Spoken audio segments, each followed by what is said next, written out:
Too Okay. funny. All right. So why don't we introduce ourselves? Yes. Hello. Welcome back to another episode of Flex in the City. I'm Ghada. And I'm Lisa. I This completely is- forgot what episode it is. This 34? might be episode 34 or 35, but 5. We'll figure it out. we'll figure it out. And Here's the next episode. Yeah. It's been a while for us. We definitely took a little break we had our Easter holidays here. And, when the kids are on holiday, it's kind of hard to escape them. We're not on holiday. But the only thing that I enjoy about the holidays, honest to God, is not getting morning up routine to prepare lunches and to get them out the door. I think I spend the entire from like 6:30 until 7:30, just like shoving people out, like begging them to leave the house. 7:30 to 8:30, recovering from that. Yeah. It's just like, okay, they're gone. Okay. So that's what I love about and I noticed when we didn't have the alarms going off in the morning, we were getting up at 9, which is not normal because now my boys are older, so they're waking up later. But you still have your little ones. I'm sure he'd be waking me up regardless. Ready. Telling you, like clockwork. I even tried to be like, I'll put him to bed later over the break, and then maybe we can still wakes up the same time. Stop. Stop playing. So yeah, it didn't work. But yeah, no. It was a nice break. Speaking of which, the morning routine is so much work. You were making pancakes this morning, I saw, before even coming over here. Yeah, so you were giving yourself extra. Yeah, but you make crepes in the morning, so I don't know what the difference is. Not on school days. No, I'll make them on a Sunday to be ready for the Monday. I mean, if I'm up at 6, I'll empty the dishwasher and then I just prepare the pancakes. Yeah, you're better than me. Her kid empties the dishwasher. It's his job. I need to. Yeah, but the problem with that is you gotta wait. I don't do. It's not going to be empty the whole day now till he gets back home. She's just taking dishes out of the dishwasher. I'm like, here's a glass. I'm like, I helped you out. I took half of the stuff out of it during the course of the day. You're welcome. But he has a job though. Yeah, and it's we get whining every time when we're like, dishwasher. But yeah, it wouldn't be parenting if it was easy, right? Yeah, that's what it is. There's no manual.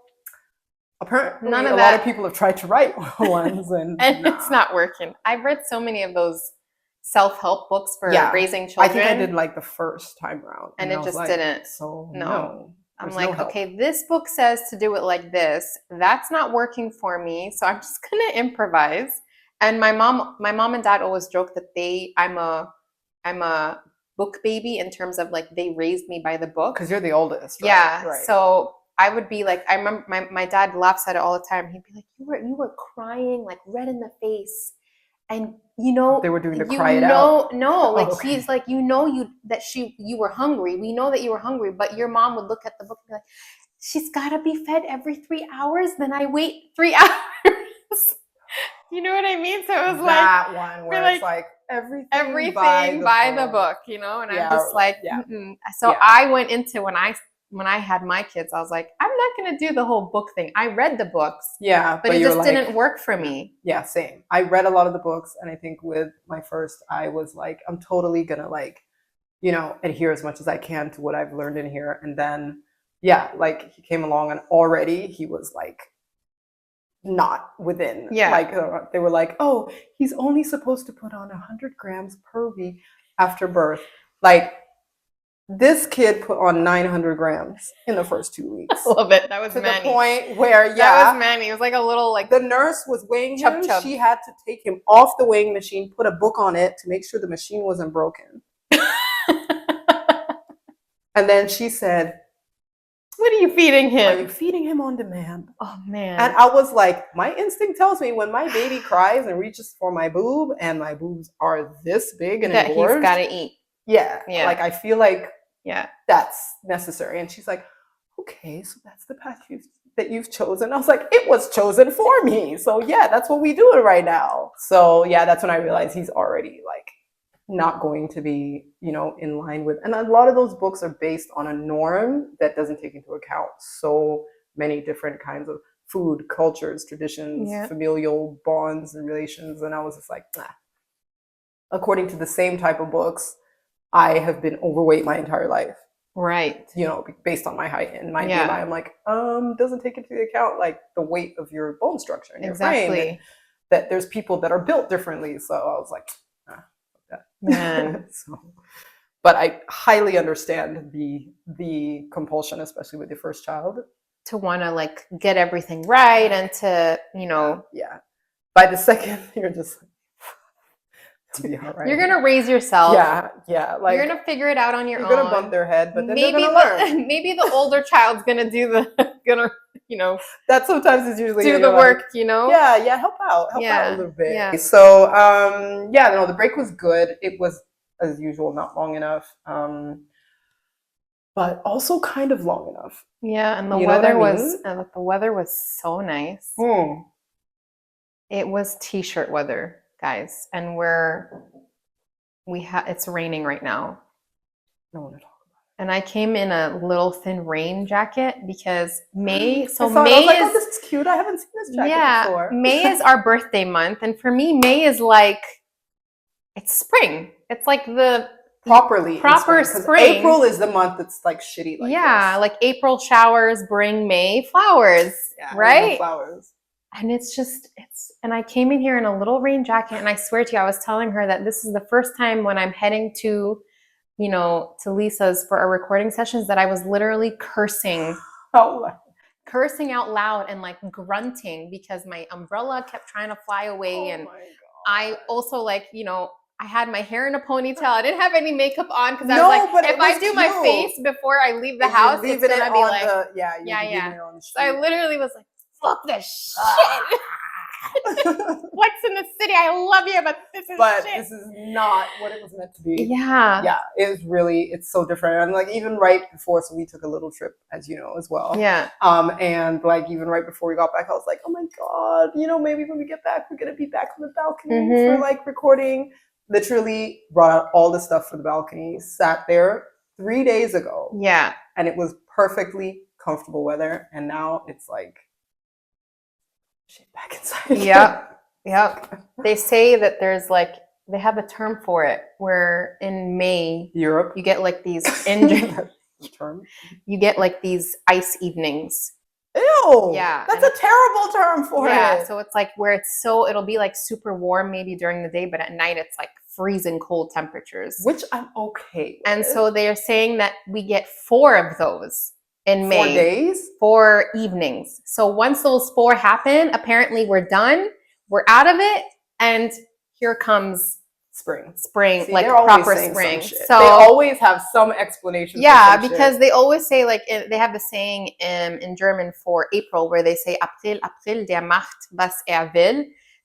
So like April does what it wants. Like it's crazy weather. So you literally you'll get like sun and then cold and then rain and then hail and so you get all those. So I didn't realize that in May snow. April. Yeah. So I didn't realize that in May they also have these like ice evenings. And so but this is not evening. No, but maybe tonight will be cold and I'm going to count that as one. Okay. One cold. Cool. Yeah, I'm counting. And I'm telling you, I know what's going to happen. We're going to have the 4 days. And then the day 5, we're going to wake up and it's still going to be shit. And I will send you a scathing text message and be like, who is your source? Who are they? Name them and shame them because they are dead ass wrong. They're wrong. Completely wrong. And they're wrong. Need to be publicly shamed. Yeah. Okay. But anyway. Let's see what happens. So day 1. Yeah. Anywho, but yeah, so it's good to be back though. It's good to kind of be like on our back into the routine. Yeah. Certainly for the kids, I think it's good for them to kind of be on the routine, even though like they don't love it. They're dreading it. But it's good for them. Yeah. And it was good to catch up. Yeah. We had our little outing on Saturday night. Yeah, we went to a little spot in the city that was cute. Very nice recommendation. In terms of like cute vibe. Yeah. But the food was not that great. Food was av. rich. But I liked, like what you In said, terms like of quality. Not in the terms of vibe was pricing. nice, but I think because it was so nice that day, we should have been somewhere outside. You get what I mean? It was a really nice And day. I'm 'Cause surprised. even after we left, Yeah. so many people are like out and about and Yeah. walking. And I was like, yeah, this would have been a nice like outside sort of day. But I realized they had an outdoor seating area. Did they? Yeah. And I saw people would Around go, the back? like they would go around the back and have like, I guess, a smoke or something. So I'm like, oh man, like why didn't they, like I would have wanted to sit out there. Yeah, that was cute. Was there music? I doubt you Probably can't not. have music because of the whole law in Germany. Like zoning and you can't noise have music. ordinances. Yeah. Yeah. Because people literally live on top of like restaurants. 'cause Exactly. There's no space So you anymore. got to respect the residents. It's not even that loud. No. I remember reading reviews of the place that we went, and people were like, "Music was a bit loud, though." Like, and I was like expecting it to like really, you know, It like does. At some point, though, like the Does last it? time I went, I think we left around 10:30. Yeah, we left at like 10:30. Like I remember at We're old, 11 don't is judge when us. they turn it up, Crank it up. and that's when people should start dancing. Dancing Good. also requires the clothes. Yeah. Like, Should. I don't know how you hear music and not want to move. Like that for me, I will Because never. they don't hear music the same way. Maybe.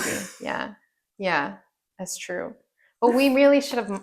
I passed Rodman on my way. Yeah, how did it look? So there was nothing happening outside. I was surprised. There was no like queue. There was Yeah, nothing. of course. It was early. So, I mean, really, was it though? 10:30. Okay, that is your motherhood age talking. Because when have we ever in our lives of clubbing gone to the club at 10:30 at night? I mean, we would have been there max 11, but I think 10:30. Only because maybe it was free before 11, but not because that's when the party was popping off. There is no way that Yukon days that we were showing up to a club to those parties at like midnight. There's no way. Okay, the campus parties, no. No. Campus parties were different though. Yeah, because people that's would start true. drinking That's in the middle of true. the That's true. afternoon. They weren't clubs. Yeah, but clubs, like we were going But to the even club in what New York clubs? at like midnight. I must have not been with you. I don't remember these clubs in New York. I don't remember clubbing in New York. I don't remember. Did we the do names of them. Providence? Maybe Providence? Providence, we did a couple of times. Okay.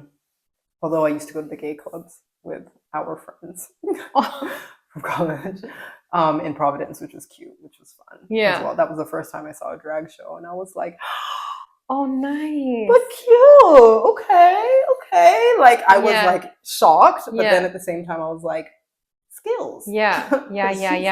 In them boots and killing it. And just on a bar. Yeah. I That think much. for me, like the perfect evening is like having like an early dinner, maybe get to a club by like 9:30, dance a little, be done by 12, Yeah. and head home. Yeah. And we're you know old. why? Because I live on the outskirts, so You I have gotta to go. worry about transportation. But if you're going, so imagine you're going to a club that's like around the corner from your house. Yeah. You can walk home. Yeah. What would the ideal timing be for you in that scenario? I've always said, and I say this to my friends in Jordan whenever I go home to visit, like as long as I'm out of the house by 7:30, I don't care what happens thereafter. Yeah, but if fair. I leave my house at 9:30 oh or hell 10, no, I'm not leaving. I'm in my PJs by then. Like 9? I go to bed by 10. You I'm tell in me my it's starting at 9? no, I'm not that's not coming. working. But as long as I leave the house, Yeah. and for me, like you saw, like we met up at around 6:15. Yeah. I had to leave the house by 5 to get to that place, Right. So again, so if we were anything I want to do is going to take me an hour. So I'm okay to like leave the house early enough. Yeah, because and then you feel like you still had a full night. I still have a by full like night. 10, 11. Yeah. Yeah. There's a WhatsApp group that I'm actually on, but I haven't done this yet, and it's called basically it's a group for moms to go dancing. And is it with your friends or is it just like a random group? It's like one or two ladies that I know in my area that have added me to this group. I'm not like besties with them, but they're nice ladies. And they said, oh, they heard that I like to dance. And so they're like, oh, there's this WhatsApp group that we're a part of if you want to be a part of it. And they added me, but I've never been to it. But it's basically in Munich, I think like once a month, these moms get together and they party from Have you like gone 6 yet? to 8. To No, I any- haven't gone. Okay, you need to go. They and go from suss it 6 out to 8. You're not first. going to come with me? Hell to no, you suss it out first and then let me know. That's some Sis. bullshit. Why would I go by myself? Because one, you already said you kind of know them. Two, you're in the group chat. I'm not showing up. I'm not even in the group chat. That's no, you don't have to crazy. be in the group chat. It's an actual No. event in Munich, but they just these ladies made a group. Yeah, but I'm for not the going to people show up in at the Neubiberg. event and then be like, "Hey, ladies, No, if I'm the friend of anything- your friend who's If in the anything, group." I would go with you. I wouldn't go with them. No. You go suss it out. You No, let me know. I Go wouldn't- to one. I wouldn't go with them. What are the venues like that they go to? I don't know. I think it's like just like a hall, like Yeah. nothing special. Oh, it's not like an actual club? No, I think it is like I think they take over maybe some sort of club. I'm not sure. I've never, again, so it's just the women? and it's just them? women? Nah. and they, I mean, not that I need men to be there, but you're not the first person, when I've suggested it, you're not the first person to be like, why am I going to go out and not have other guys there? like Not other that- I people, mean, like we're- just an organic Yeah. environment. If it's just something that's canned, we could put music on up We're in here and happily dance. married women. Like Of we're course. But no, even our husbands would be like, "Oh, you're just gonna go, just just like dance with a a bunch bunch of of women in a ladies? room? We could do that here But what I and have love- unlimited drinks." But what I love is that it's literally from 6 to 8 or 6 to 10 or something like that. It's a window. Like you literally arrive and you leave at 10 and you're in bed by 10:30. You get what I mean? I mean, for me, I'd be in bed by 11:30 by the time I Yeah, got home. by the time But you get still, like it could be it's cute. ideal. It could be cute. The only, like, conceptually, I'm gonna say I'm not on board, but it could be cute if the group is really a vibe. Right. If like the women and everyone who's Right. on it, in it, and involved are a vibe, Yeah. and the music is like on point, Yeah. it could actually be like one of the best things ever. Yeah. But the likelihood of that is very It's It's like slim to none. highly Yeah. unlikely. Which is probably why I haven't gone yet. yeah, because you know already. I know. On some level. I'm like, I'm gonna You're be the reading only group one. chat. I bet you haven't even said anything in the group chat. No, I have not.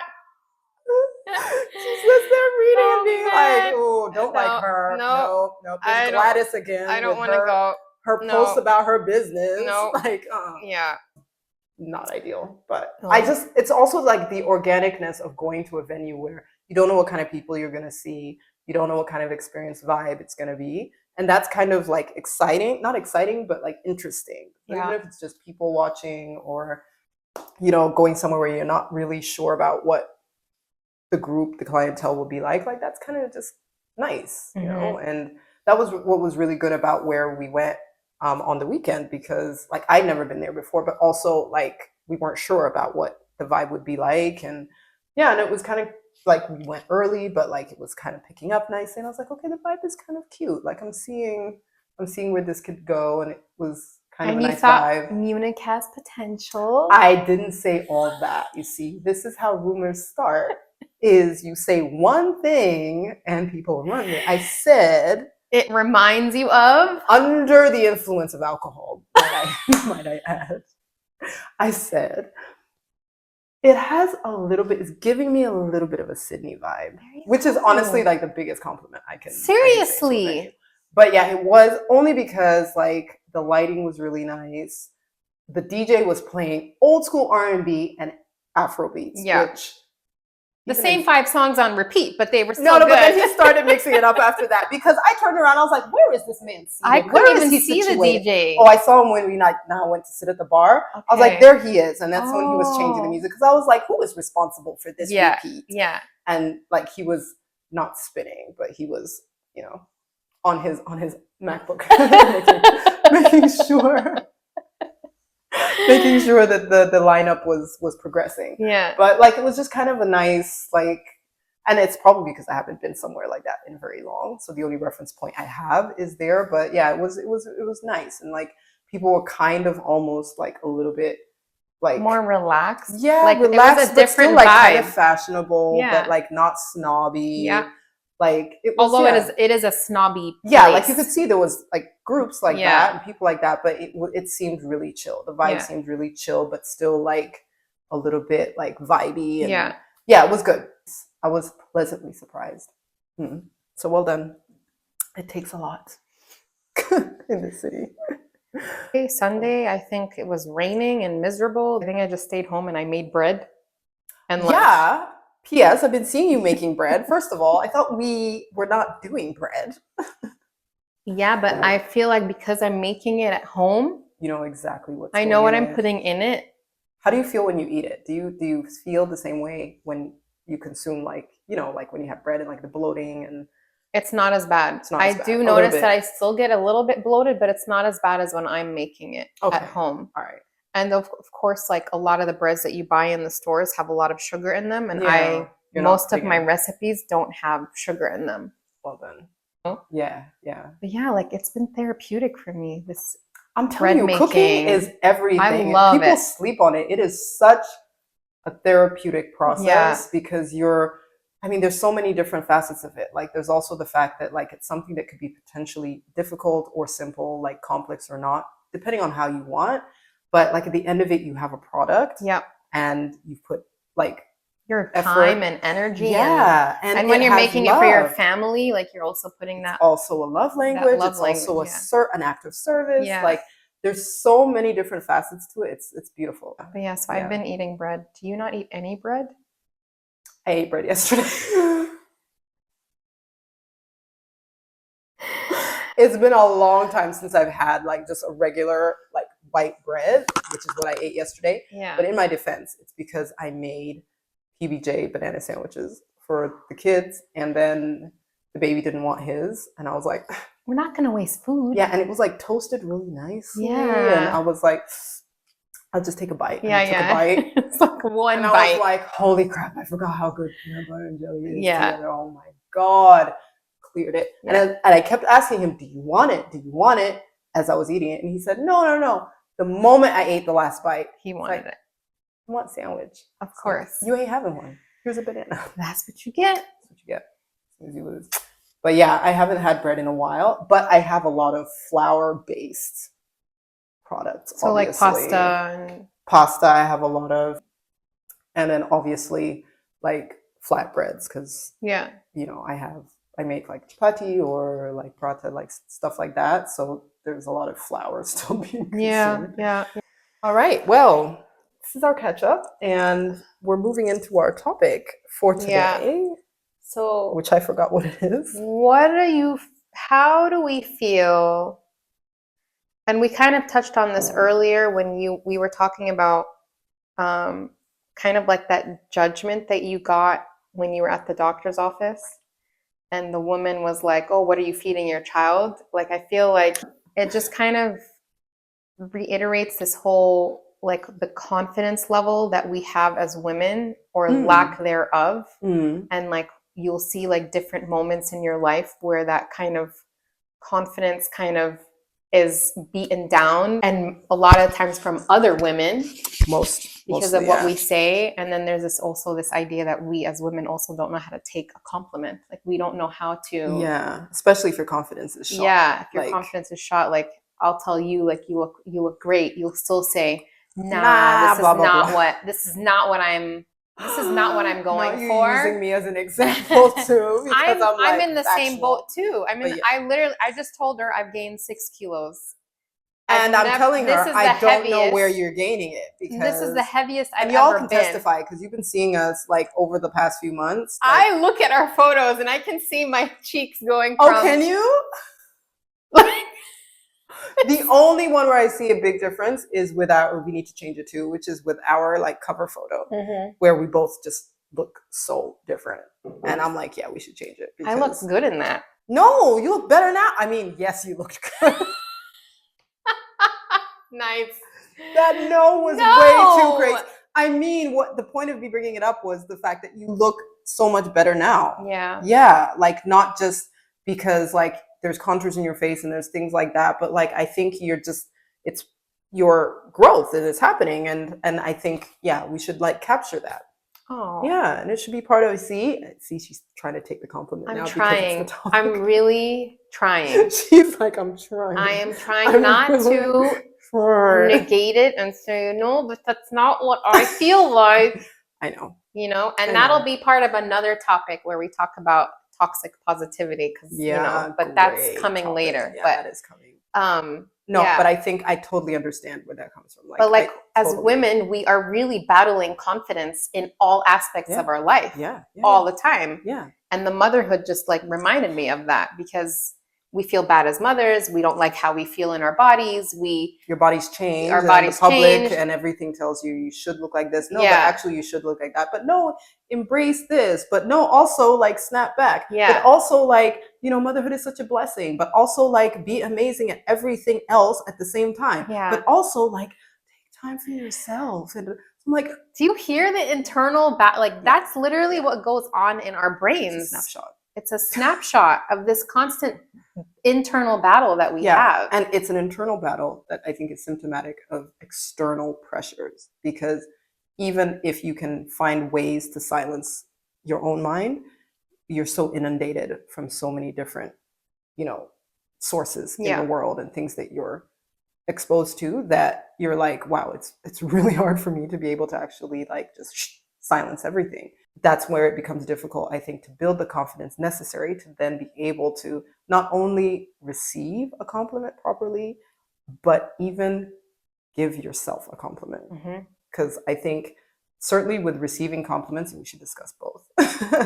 But receiving a compliment, like there's a whole set of reasons as to why that becomes difficult. But then that aside, being able to say something good about yourself genuinely and believe it, that is the true, where like the real work needs to happen. Yeah, and truly believe it, because there's a lot of this like, hashtag bad bitch and like guilty. All of us have, I don't know if you have, but all of us have done it at some point. I'm not hashtag bad bitch, but you've posted something where you're like, this is cute, I look good, and you sort of bigged up yourself, but the true genuineness behind it might not still be there. It might not be that I truly believe that I'm, this beautiful, talented, gifted, whatever it might be person. And that feeling, usually if it's there in that moment, it wanes. So really trying to cultivate something that stays and is consistent is difficult, I think. Do you find it, like, how were you in terms of receiving a compliment in your 20s versus your 30s and now in your 40s? Do you see a difference in how that's evolved over the years? Yes, but it's evolved because, one, I was in different environments in each of those decades, and also I was in very different shape across each of those. So like in my 20s, I was in uni and I was relatively unhealthy compared to like what I've been later in life. And I wasn't really overweight, but I was unhealthy. And I certainly wasn't happy entirely with how I looked. So when in the event I did receive compliments, there was obviously a part of me that just didn't believe it. Later 20s is when I moved to Australia.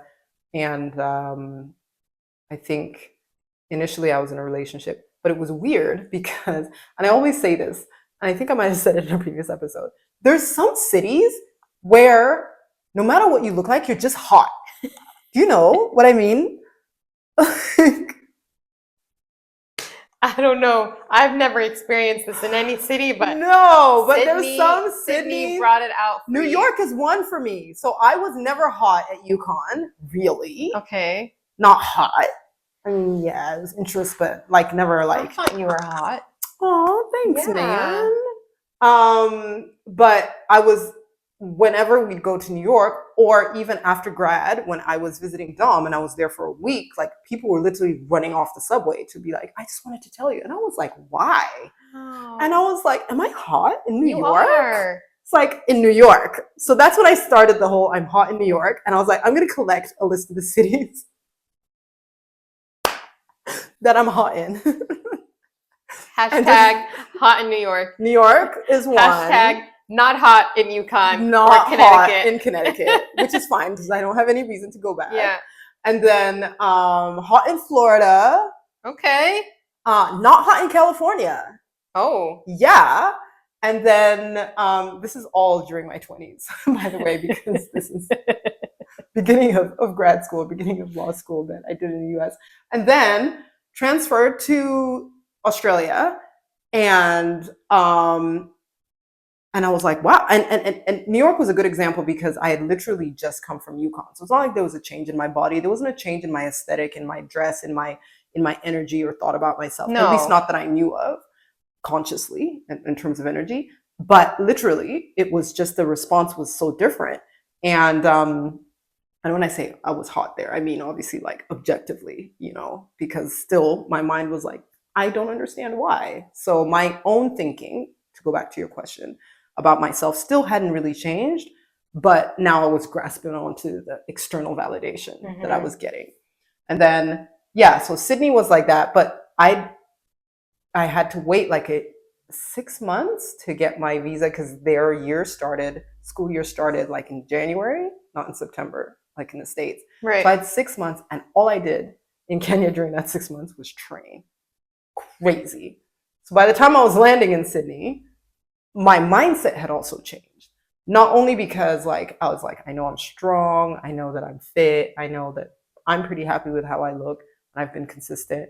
And I got there and like the validation matched. So in that respect, my energy was there correctly. And even if I didn't receive the validation, I think my image of myself was quite healthy. You were giving your own, like you had your own self validation going on that you didn't need it from. I didn't need it. Of course, it's always nice to get it, but yeah, my reception of it was far different than when I received it in New York. Right. And I was like, yeah, like it's spot on. Like this is how I feel. And it didn't have as much weight because I had more substance in how I looked at myself. And by that same token, it also allowed me to be more secure about how I perceived other people. So, you know, I was way more verbal. I never really before that been that verbal about being like, wow, you're really beautiful. Of course, like you look around and you're like, you're really beautiful to another woman. Right. And being like, you know, I love this. And in Australia, like it's a different culture. Like girls will literally like come up to you on the street and be like, I love your dress. Where did you get it? You know, like random strangers, you know, and like, and I was like, so very friendly. Yeah. Or very like in your face. A little bit like confronting, but the sentiment is meant positively. And so I was just like, wow, like they don't even care. And they're just like, oh my God, you look so good. And you know, the whole like best friend in the bathroom on a night out situation. Like everyone would just like say something. Also because I was, you know, in an area where there wasn't a lot of Black people. So they were fascinated. But it was always really, they were really open about talking about things that they found positive. And so it kind of encouraged me to be able to say that more because I was like, I'm thinking this stuff all the time. Why don't I tell someone that they look nice? Like, it's always nice to hear. And so that was good through the 20s, 30s, kind of same thing. And then 30s is when I started CrossFitting after I had Dante, and my physique completely changed. And I was living in Kenya for a large part of that time, about 5 years. And in Kenya, I think the difference was that culturally, there's an aesthetic as well, which I have never fit into. And I finally accepted I will never fit into it unless I have surgery, which is not something I'm going to do. Not something you want to do. And so like in my family, like my sisters, for example, I'm the aberration. All of them, small waist, hips, ass, everything, boobs, me straight up and down. And I started CrossFitting, which I really enjoyed. And so I was doing that because it was something that I just really loved. I didn't have this aesthetic for what my physicality would look like.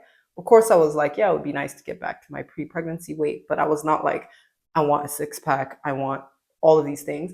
And when this physique came, that was not only more outside of mainstream in Kenya, but largely because it was, you know, a larger amount of muscle and more muscle tone than a lot of women had. I realized that when I would train, I would feel so empowered when I was in the box training, when I was amongst other people who CrossFit, when I was in a fitness environment. I was so empowered to the point where I literally would like look at my body and be like, it's done great things for me. Yeah. And love it, truly loving it.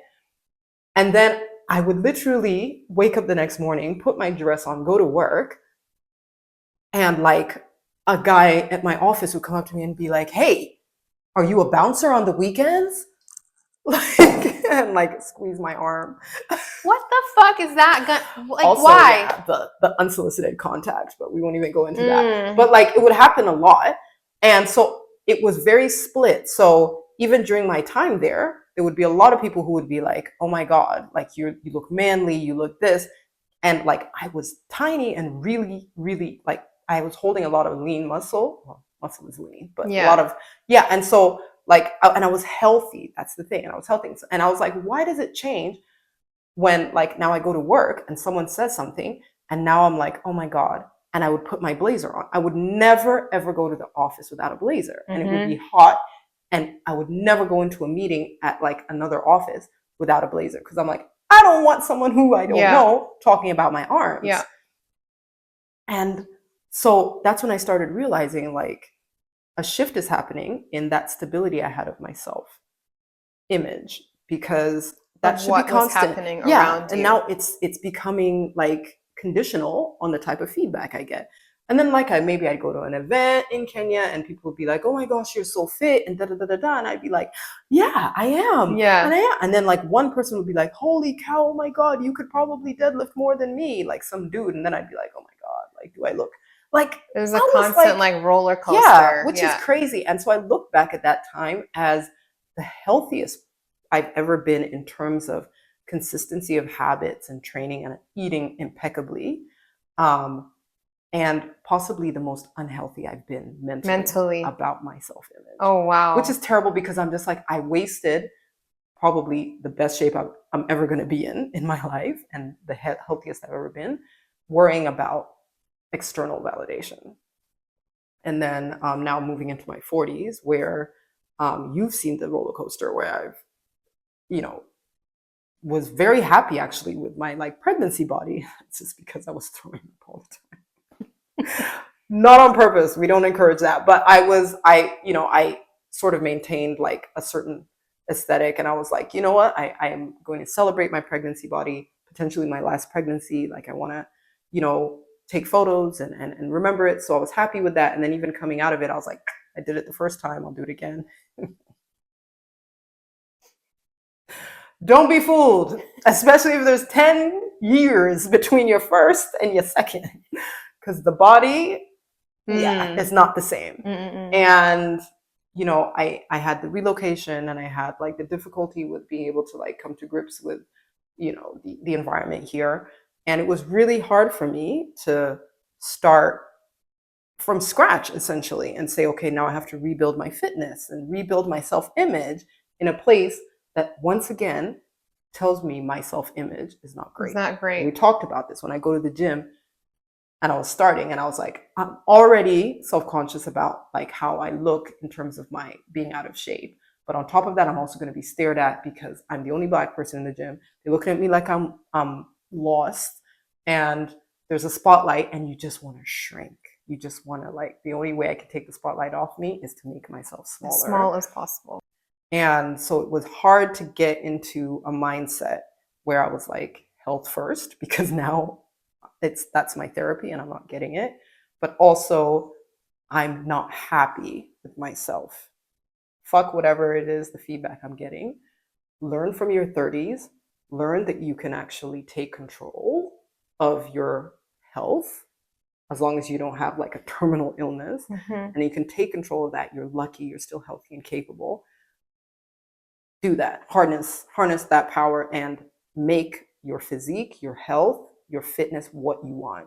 So dealing with the fact that I was so dependent upon what I was getting externally. Yeah. So rebuilding that. And then also just rebuilding my health from within, physically, but also like dealing with I think this need for validation. So that in my 40s has probably been the biggest lesson that I'm still in the midst of. I would say maybe progressed down the line a lot, but still in the midst of. But I'm already seeing the rewards for. Very long-winded answer to your question, but it makes it the best decade for me health-wise. I'm not in the best shape of my life. I'm not definitely can't lift as much as I did in my 30s or whatever it might be.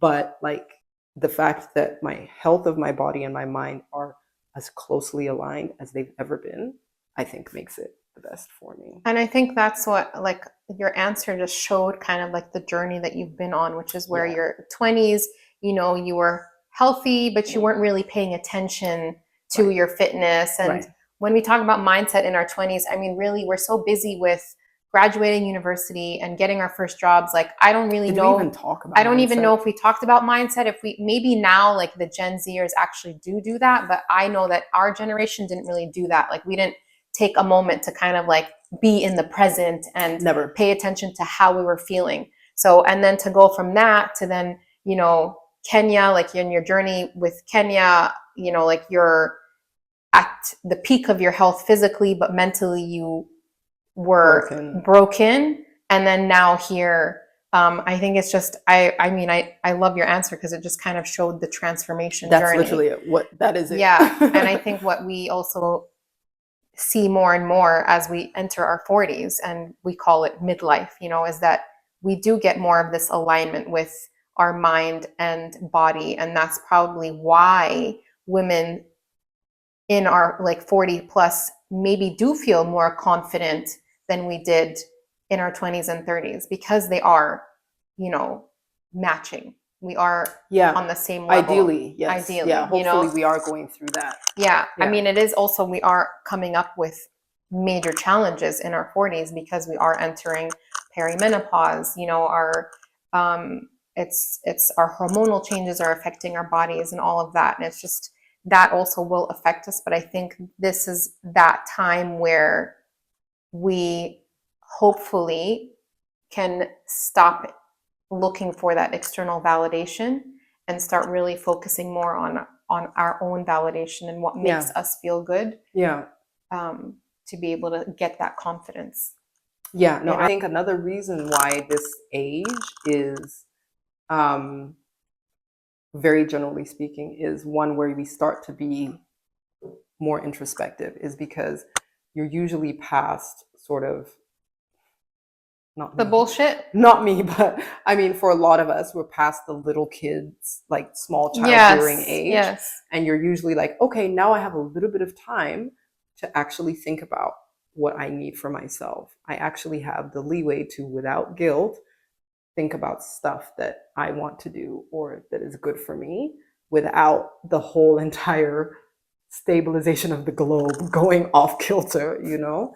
And so I think even having that gift of that sort of moment to be able to think about yourself and better yourself and spend time with yourself is a really beautiful part of this stage of life. This stage I agree. Of life. God, that makes it sound old, but yeah, like it's a really telling time, I think, because it's not even our relationship with ourselves. Like we talked a lot about it the other night, even your relationships with your friends and other women, and we talked about like evolving together as friends, and you might not always evolve together, and then you either lose or friendships change or become something else, either like this or like this. You tend to, depending on how secure you are with yourself, tend to recognize certain things about other women that you're like, okay, you know what, that's their journey, this is mine, show them grace, but our journey is not going to take us together. Yeah. And so you have a lot of insights, not just about yourself, but even around people in your life. I'm sure there's probably women in their 50s who are like, girl, you don't even know the half of it yet. Like, they're like, hold my beer. It gets like next There's level. still another level coming. Yeah, which there probably is. And I'm excited if that is the case. But I mean, if it means that it's constant growth, then that's a good thing. You mentioning the friendships, I think that also plays a huge role in our confidence. Because if I'm thinking back to, I'm not even going to look at my teenage years, because that was a miserable time with my friendships, honestly. Just write it off. It was just like, and we survived. We survived. 20s, I mean, you're really you're making friends with your university, like university friends, and then you go off and you find a job and you're making friends with your colleagues at work, you know, but it's like, they're just, I always felt like it was like a surface level friendship. Yeah. There's a certain barrier there that you can't really, get beyond. Really, yeah. And then, so I don't think I really had that like supportive that group. Sisterhood. That sisterhood. Really. And then comes your 30s, and in my 30s, I was becoming a mother, but I also was not finding the sisterhood in the mothers around me. I had a group of moms, but I think because of my postpartum, a lot of people didn't know what to do with me. So they took a step back. Wow. And so that isolation then also impacted how I felt about myself. Of course. Because I and we talk about this a lot, like women need this support system around them. Like we need that to survive.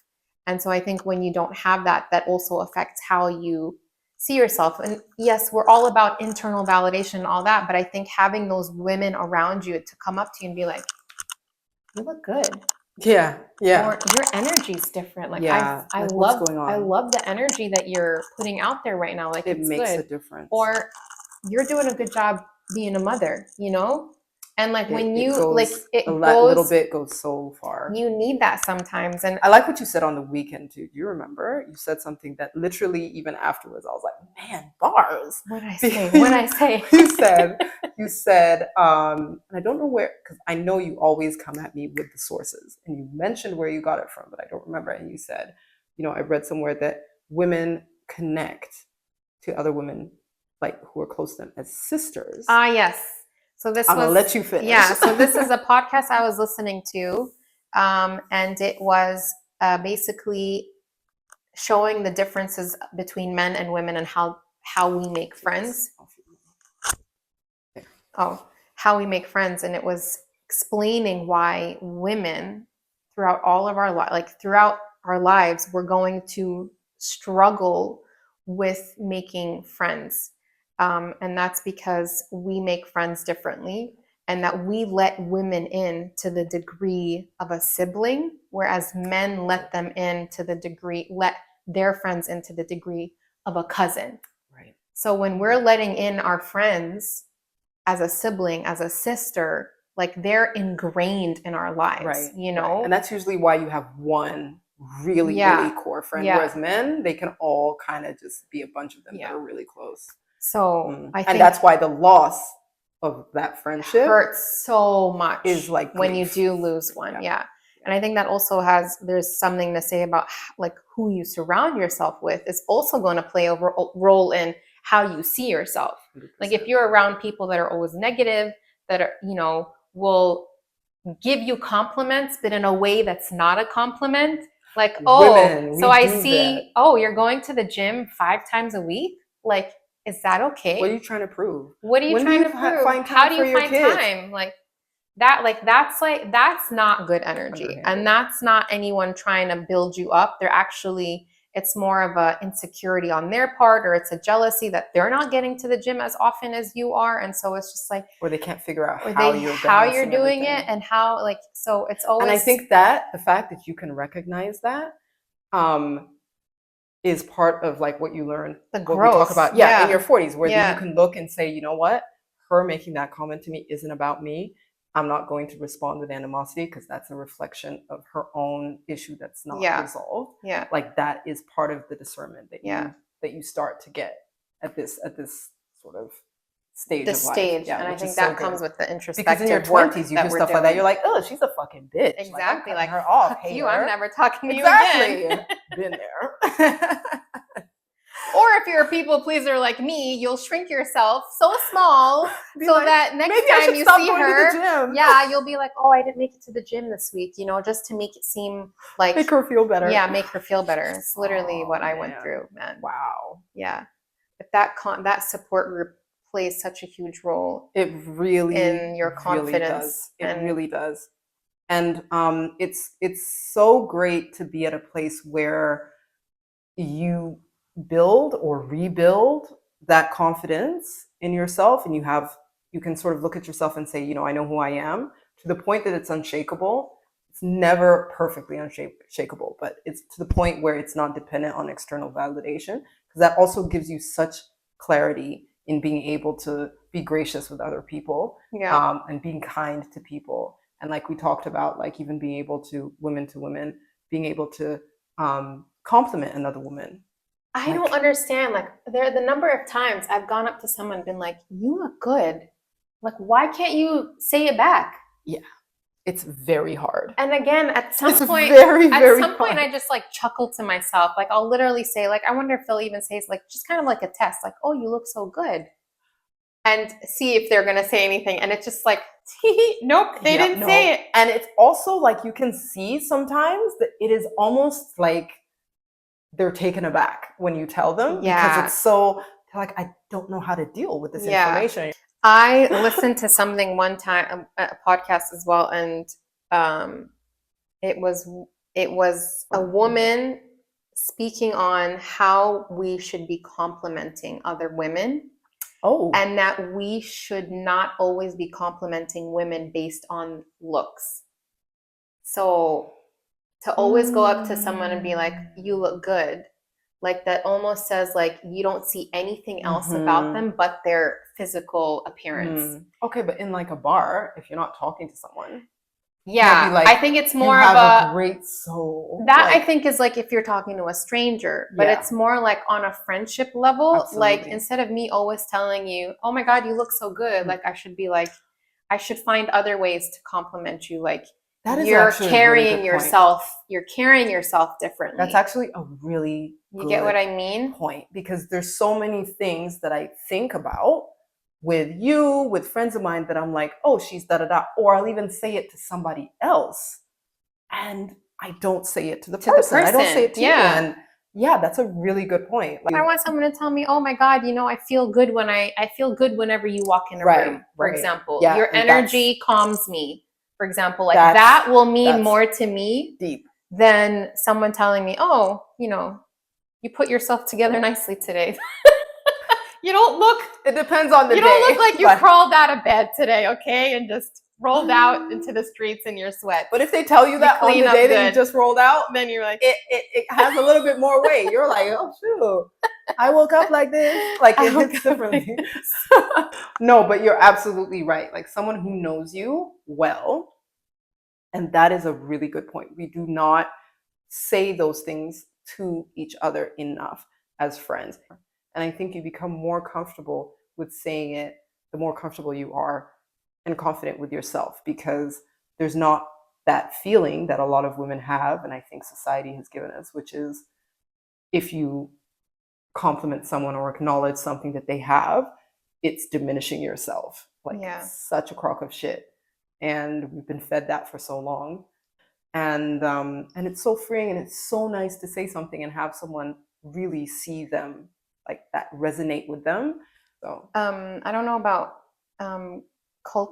Kenyan culture, but I can tell you, like, as like Arab culture, maybe the reason why Arabs, I know for me, like struggle receiving compliments is because we always have this like idea of the evil eye. So if like someone gives you a compliment, like it's more out of envy or underhanded, and it's underhanded, and you just gotta be like, you gotta side eye it, right? Yeah, like be like, is this a real compliment? Yeah. Or did she just put like? Do you have the thing where if they compliment you, you have to like you give it back, like you tell it back to them, obvious, like in a way to sort of like deflect. If there's an evil eye, to be like, no, you are da da da da da, because we sometimes culturally have a thing like that where it's like you send it back, because if it comes with evil, then you've sent it back. Like there's something like if someone says like, if I like your belt, for example, like there's something in Arabic where you say, oh, you can have it, kind of thing. Oh. So it's like, instead of saying thank you, like because I love my belt so much, like I love, no, here, you know what? You take the belt. I don't need. You're like, I don't know what hex you put on this thing. Take the belt. Get it off. Take it. It's yours. Shit. So yeah, we have something like that with regards to material things. I'm trying to think also. Yeah. But certainly the evil eye is a big part in our culture as well. You find that thing like when we were young, you'd find a lot of people, like if someone like compliments, like, oh, she has such beautiful hair, like never let them touch, because then it's gonna all fall out or something. Yeah. But we have that as well. So I want to do an exercise. I say we give each other give each other a compliment. Okay. Oh no. Okay, this is fun. One both like maybe one that's about if we wanted to do physical appearance, although we said that's not necessary, or more like about. I didn't say that's not necessary. whoa. You said it's not necessary, but I'm still gonna end up giving you those because I'm gonna keep it real. When you look good, I'm gonna tell you. So we just give each other compliments, but we have to practice taking in that compliment without like squirming and like I'm sweating. Okay. All right. So let me start.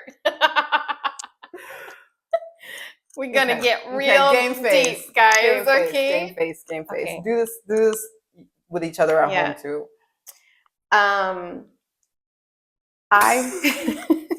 It's already awkward. I don't get it.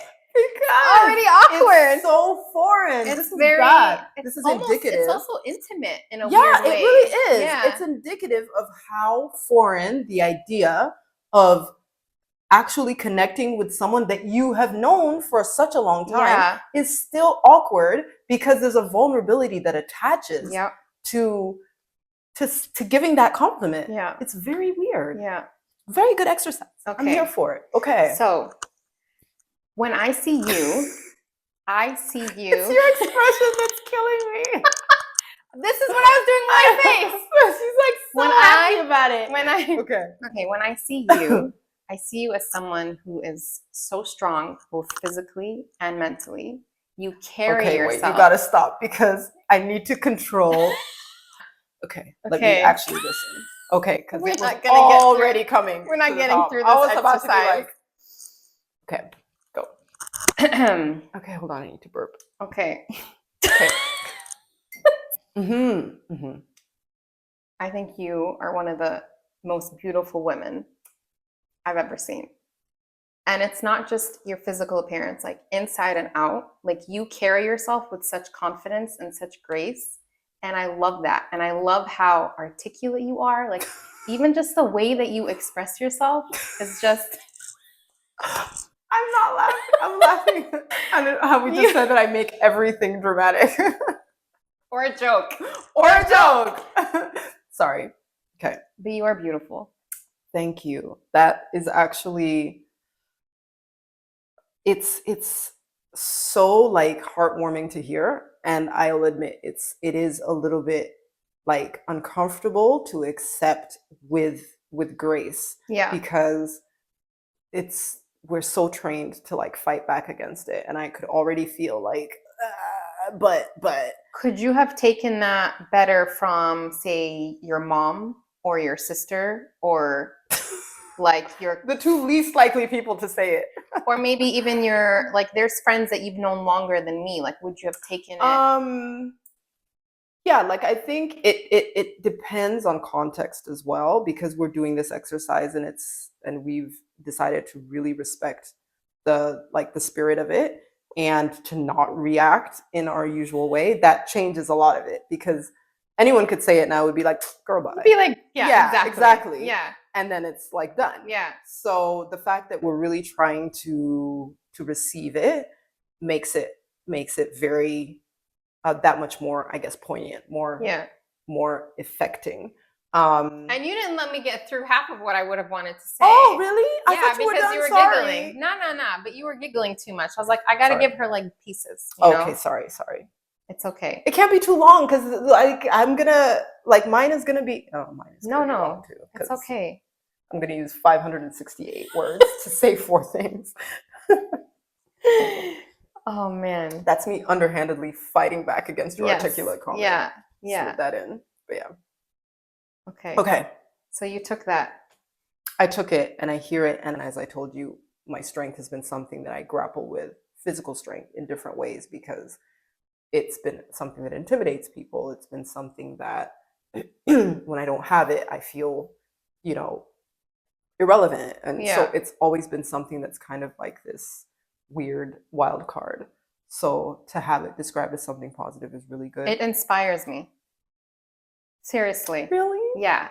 And like I know it's cheesy, but really, like when I think of you and I think of like your strength up here and in like your physical strength.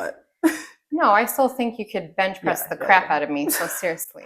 Bench is literally my weakest lift. Or what is it? My max bench when I was really fit your was deadlift? 55. Deadlift? Yeah, deadlift is badass. You could deadlift the crap out of me. Twice. Two of you. I think you could deadlift me physically. Two of me. Yeah. There Plus you go. change. There you go. See? And then the articulateness, because all the time, especially when I'm editing this, like when I go through it, I'm like, I don't shut the fuck up. Like, and then But on I top of love that, it. Like, I interrupt you. I'm like, I'm the worst. no, but I think you're such a like you're such a good storyteller. Two, like when you have an opinion about something, like Yeah. you will get it across, and you'll get it across so clearly, Really? and with like facts. You know, like I need to rehearse that shit in my Not head. always with facts. Well, the Tell you. confidence indicates The that they're confidence- facts. I You will know? come out the gate with 100% confidence and not know what the fuck I'm I talking will about. be like, if I don't know it, like I need to have like a little cheat sheet in my pocket. Which is part of actually one of the things I really like about you is, and I said it just a short while ago, is you always come with facts. Like you always are like, Really? I'm gonna back it up if I'm gonna say it. And you're like, well, you know what? There was a study that like, because I like statistics. I like all of that stuff. I might not use it all the time in my own arguments or whatever.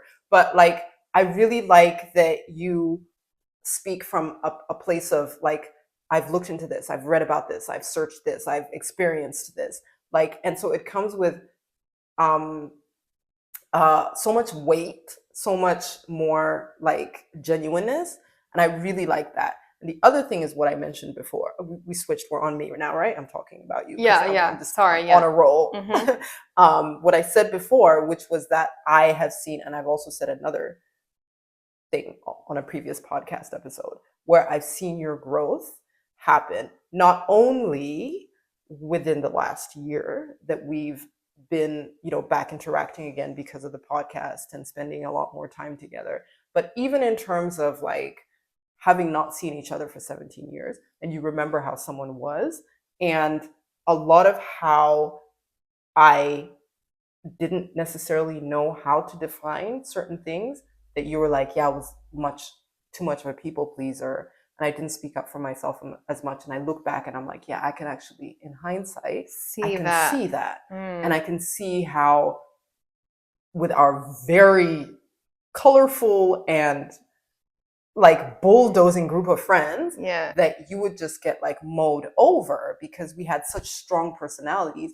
and we didn't actually ever stop to give anyone like proper voice and proper, space. And so to be in a place now where I can see that growth happen, but I can also see in real time growth right now happening when it comes to you standing up for yourself. And the fact that you always, which is why I said before, to take a page out of your book, you always do it in a way, at least with me, I could say, that is gracious, that is kind, is something I struggle immensely with, finding that balance between being strong and being kind. But I can see it so much in you that you can maintain kindness and grace to people while still standing up for yourself, which when you're heard, the reception of what you're saying actually, and you're going to come with facts and you're going to come strong and all of that, but your audience is receptive because they're like, oh, she's not attacking me. She's not like guns blazing out the gate. Yet she's like sticking to her gun, sticking to her gun, so to speak. What is like with the NRA references? But God, she's like, fuck. I've been reading too much Trump news. Seriously, I literally was just gonna say, you got Trump on the mind. I was like, gun twice in like 20 seconds. Like, I don't even like think about them. Yeah. But yeah, like you stand by what it is that you're conveying, and you do it with tenacity, but you also like to the point where you can't help. It's like almost like if someone's pissed off about what you're saying, they're like, fuck, but she's so nice about it. I can't even hate her. Fuck. Like, and that's, you know what I mean? That it forces them to actually look at themselves and take in what you're saying. And if it's something that's difficult for them to digest, they're like, nah, I'm still going to take that. And I have to look back at myself because she could have come at me totally different and she didn't. And I'm going to be the asshole if I respond like an asshole. Yeah. And so I think it's so much more effective in so many different contexts. And you do that so well. I think your resilience, I envy. Oh my Envy God. is bad. I'm getting because emotional now. Envy is a bad word because it's like negative connotation, but I'll say I'm inspired by, because you have lived here a lot longer than I have. You got 3 boys. I only got 2. And you have, and I said this to you before I even moved here, I said, you make it look effortless. And I know you're not one of those people that's like highlight reel only. Like, even when I'm with you in person, you make it seem effortless. I looked to you a lot. Even when you weren't there, I was like, okay, she came here, she got 3 kids, she's dealing with this, da da da da da da da, and she's not all over the place complaining 24/7 to everybody about it. And she's had, in a lot of ways, a heavier load than you do. And so, like, for me, even in not talking to you, but just referencing you and what I know about you was an inspiration to me. And that's one example. So there's like, man, I'm getting emotional too. Oh man, like That's you're one killing example. me over Yeah, here. that's like, one example. I'm taking all of this in and trying not to cry over here. Yeah, I was like, oh God. So it is.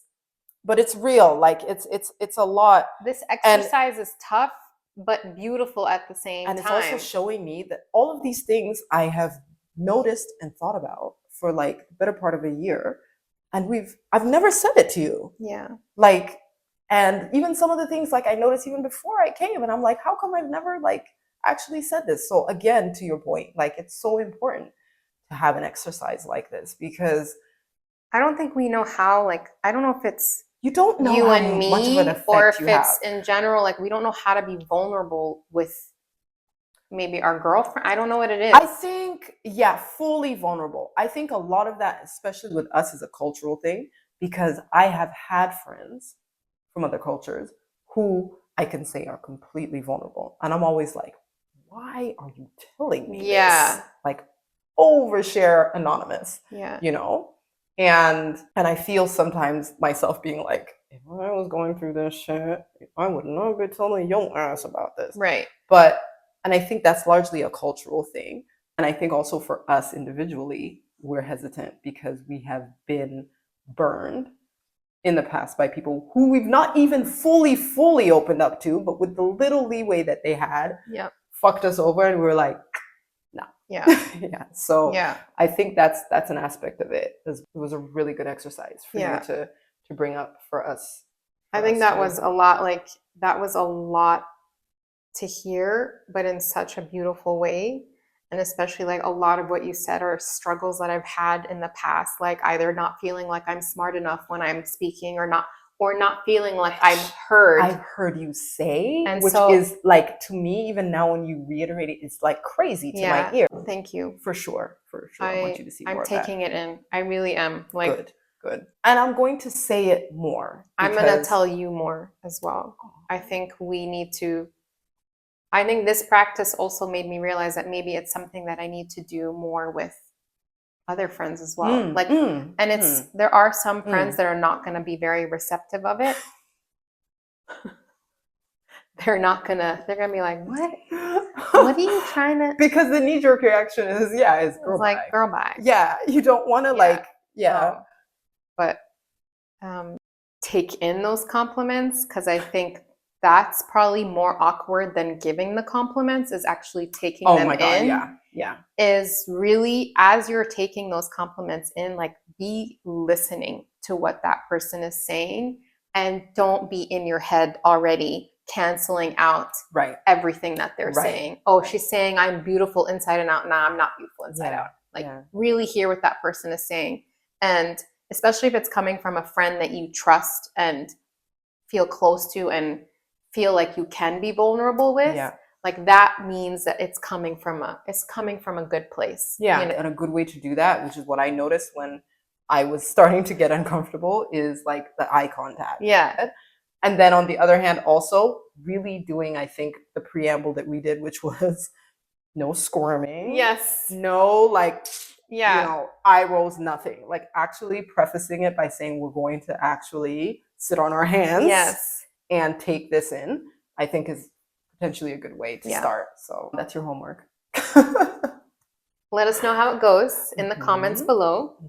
If you haven't already subscribed, please subscribe, follow, share, like all the good stuff. If that's a thing you can It just helps us be more searchable in YouTube, of course. So we appreciate all the support and love that we get. Definitely. Thank you guys so much. I mean, the last episode got incredible views. So hopefully a lot of the people who, for the first time, might have listened to the podcast off of last week, like hopefully you guys find value and come back and listen to a lot of the stuff that we have to say.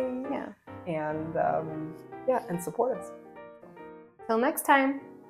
Bye. Bye.